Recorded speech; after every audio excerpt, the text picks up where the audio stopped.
audio jungle.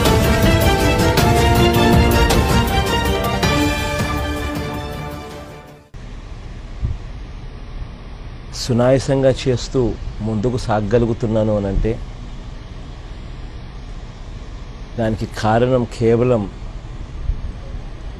దేవుడి దయ, ప్రజల దీవెనలు అని మాత్రమే నేను చెప్పగలను. ప్రతి అడుగులోనూ నాన్న తోడుగా ఉండి నడిపిస్తున్నట్టుగా అనిపిస్తూ ఉన్నా ఆ వేసే ప్రతి అడుగులోనూ మేమంతా నీకు తోడుగా ఉన్నామన్నా అంటూ దారి పొడుగున అక్క చెల్లెమ్మల దీవెనలు, అవ్వా తాతల ఆశీర్వాదాలు, చిన్నపిల్లలు సైతం అదే పనిగా బయటకు వచ్చి అన్నా మేము కూడా మీకు తోడుగా ఉన్నామన్నా అంటూ పిల్లలు కూడా తోడుగా నిలబడ్డం, ఇవన్నీ ఈ ఆప్యాయతలు, ఈ ప్రేమానురాగాలే ఈ 200 రోజులు నడిపించగలిగాయని మాత్రం ఖచ్చితంగా చెప్తా ఉన్నాను. దారి పొడుగున చూసిన సమస్యలు నిజంగా మనసుకు చాలా బాధ కలిగించి, రైతుల దగ్గర నుంచి మొదలు పెడితే గిట్టుబాటు ధరలు రాక అవస్థలు పడుతూ ఉన్న పరిస్థితి దగ్గర నుంచి చూస్తే రుణాలు మాఫీ కాక దగ్గరుండి ప్రభుత్వం మోసం చేసిన తీరును, రైతన్నల సమస్యలు, పొదుపు సంఘాల అక్క చెల్లెమ్మల సమస్యలు, చదువుకుంటున్న పిల్లలకు ఫీజు రీయింబర్స్మెంటు రాక నాన్నగారు రోజులు గుర్తుకు తెచ్చుకుంటూ అవస్థలు పడుతూ ఉన్న పరిస్థితులు, ఆరోగ్యశ్రీ పేషెంట్లు అసలు ఆరోగ్యశ్రీ ఉందా లేదా అని అనిపించే పరిస్థితిలో పేదలు పడతా ఉన్న అవస్థలు, పూరి గుడిసెల్లో ఉంటూ ఇల్లు లేని పరిస్థితిలో ఉన్న ఆ పేదలు బ్రతుకుతా ఉన్న తీరును, ఏ తీసుకున్నా కూడా మనసును కలిసివేసే సన్నివేశాలే. అన్నీ కూడా వీటిలో చాలా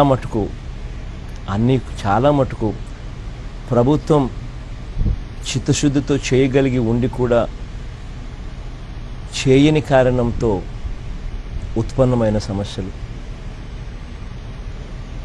మోసం చేసిన తీరు, ప్రజలకు మంచి చేయాలి అన్న ఆలోచన లేకపోవడం, నిజంగా ఒక్కొక్కసారి అనిపిస్తుంది ముఖ్యమంత్రి సీట్లో కూర్చోవడం అంటే ఎందుకు అని. కూర్చున్న వ్యక్తి దేవుడు ఆశీర్వదిస్తే, ప్రజలు దీవిస్తే, ఇన్ని కోట్ల మంది దీవిస్తే ఒకరికి అవకాశం వస్తుంది ఆ సీట్లో కూర్చునేదానికి. ఆ సీట్లో కూర్చున్నప్పుడు మనం ఏం చేయాలి అన్న ఆలోచనలు ఇవాళ ముఖ్యమంత్రులకు కరువయ్యాయి. ఆ దేవుడు ఆ అవకాశం ఇచ్చినప్పుడు, ప్రజలు దీవించి అవకాశం ఇచ్చినప్పుడు ప్రతిరోజు ఇక రేపు లేదు అన్నట్టుగా ప్రజల కోసం తప్పించాలి. మనం చనిపోయిన తర్వాత కూడా ప్రజల గుండెల్లోనూ ప్రజల ఇళ్లల్లోనూ మన ఫోటో ఉండాలని ఆరాటపడాలి. కానీ ఇవాళ అలాంటి పాలన కరువైన పరిస్థితుల్లో ప్రజలు పడతా ఉన్న బాధలు చూసినప్పుడు నిజంగా మనసు చెల్లించిపోయింది. ప్రతి అడుగులోనూ నేను వేసే ప్రతి అడుగులోనూ ప్రజలకు వారి బాధలు వింటూ, వారికి భరోసా ఇస్తూ, తోడుగా ఉంటూ, మరోవైపున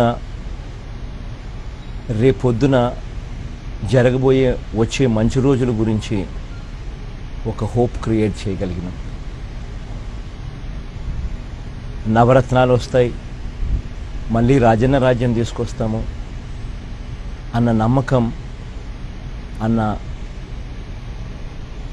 హోపు ప్రజల్లో నిజంగా క్రియేట్ చేయగలిగాం. కాబట్టి ప్రజలు నిజంగా ఆ రోజు కోసం చూస్తూ ఉన్నారు. కాబట్టి ఇంతగా ప్రజలు తోడుగా ఉండి ఆశీర్వదిస్తూ నడిపిస్తూ ఉన్నారు. ఈ దీవెనలు నేను మర్చిపోలేనిది. మీరు నడిపిస్తూ నాపై ప్రేమాభిమానాలు చూపిస్తున్న తీరును ఎప్పటికీ కూడా నేను మర్చిపోను. దేవుడు నాకు ఆశీర్వదించి మంచి చేసే పరిస్థితి నాకు అవకాశం వచ్చినప్పుడు ఖచ్చితంగా ఈ రుణాన్ని తీర్చుకుంటాను. నాన్నగారి పాలన వీలైతే అంతకన్నా నాన్నగారి పాలన కన్నా కూడా ఇంకా గొప్ప పాలన ఇచ్చేదానికి శాయశక్తుల ప్రయత్నం చేస్తానని చెప్తూ 200 రోజులు నాకు స్ఫూర్తినిచ్చి నడిపించినందుకు పేరు పేరున ప్రతి అక్క చెల్లెమ్మ, ప్రతి అవ్వ తాత, ప్రతి సోదరునికి స్నేహితుడికి పేరు పేరున హృదయపూర్వకంగా కృతజ్ఞతలు తెలుపుకుంటూ, మీ స్ఫూర్తే, మీ ప్రేమే, మీ ఆప్యాయతలే నన్ను 200 రోజులు నడిపించాయి. ఇంకా ఇచ్చాపురం వరకు పోవాల్సిన ఈ ప్రజా సంకల్ప యాత్ర ముందడుగు కూడా మీ దీవెనలతోనే నడుస్తుందని చెబుతూ, మీ ఆశీస్సులతోనే నడుస్తుందని చెబుతూ, మీ ప్రేమాభిమానాలతోనే నడుస్తుందని చెబుతూ, మీరు చూపించిన ఆప్యాయతలకు ఈ 200 రోజులు నేను నడవగలిగిన దానికి పేరు పేరున మరొకసారి హృదయపూర్వకంగా కృతజ్ఞతలు తెలుపుకుంటా ఉన్నాను. ఏంటండి, వీడియో నచ్చిందా? అయితే ఓ లైక్ వేసుకోండి, లేదంటే ఓ కామెంట్ చేయండి. ఎప్పటికప్పుడు మా వీడియోస్ చూడాలంటే సబ్స్క్రైబ్ చేసుకోండి.